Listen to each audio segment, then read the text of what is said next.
So, I can't believe I'm doing this, but I'm going to make a video in support of Ben Shapiro, because this is his argument for God's existence. Now, I'll preface by saying this is not my favorite argument for God's existence, by any means, by any stretch of the imagination. But after thinking about it for a little bit, I do think it's actually a very compelling argument.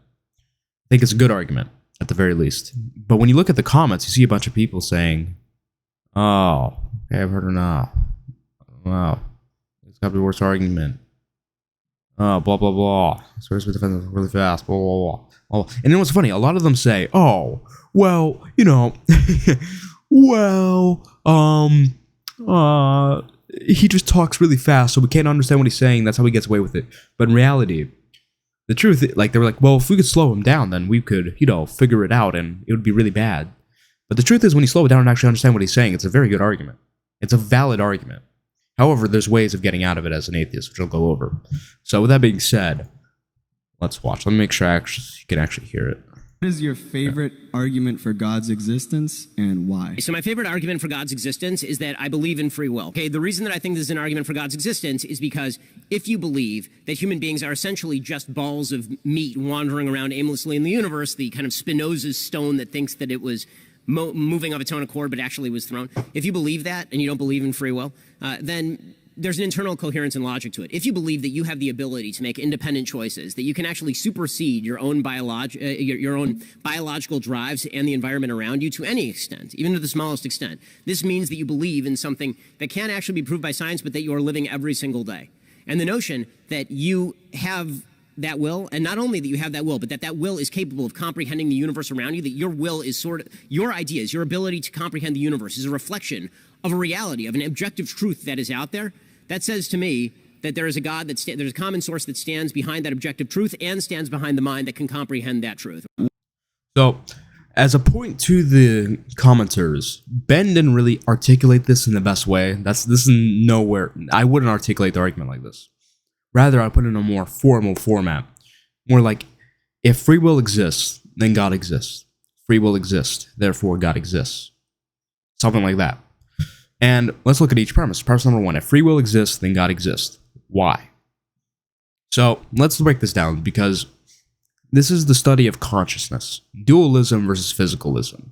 And the way of getting out of the argument is by choosing physicalism, which I'll go over. Ooh. Ow.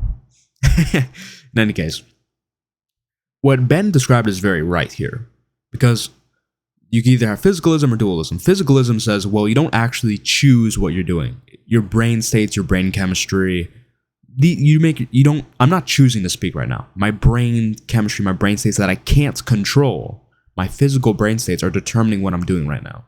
That would be physicalism. That would make you a determinist. Okay? Unless you're a dualist who says, I can supersede my physical brain chemistry when I actually make decisions for myself. I have free will. Okay, that's a non-physical thing. That cannot be explained by evolution. There's no scientific explanation for that. The only explanation for something like that, this seeming spirit, seems like a spirit, the only explanation for something like this would be God. Right? So if free will exists, then God exists. And then if you say free will exists, then therefore God exists. That's the argument here. And it's a good argument. It's a logically valid argument, and I think the premises are more likely true than not. Now, the escape out of this is saying, well, free will doesn't exist. Everything's physical. Everything's determined by your brain states. Humans can't actually make their own decisions. And that's fine. And that's why I say the argument isn't one of my favorites, because I feel like that's too easy to say. However, this physicalism worldview, this determinism worldview, runs the atheist into a problem. And that problem is, why should you believe what you're saying right now? Why should we believe anything we do? Why should we believe anything why should you even believe your own response to the argument that you think is logical? Your own brain chemistry decided to respond to the argument for you. You didn't actually choose your response to the argument. You're not even choosing to be an atheist. Your brain chemistry, your brain states, your neural pathways, blah, blah, blah, blah. These things chose atheism. You didn't choose atheism. Your brain did. I mean, why should we believe that's logically coherent? Why trust it? So this becomes an issue for the atheist, and I think it's something that's not really pressed that much, but I do think it's an actual issue.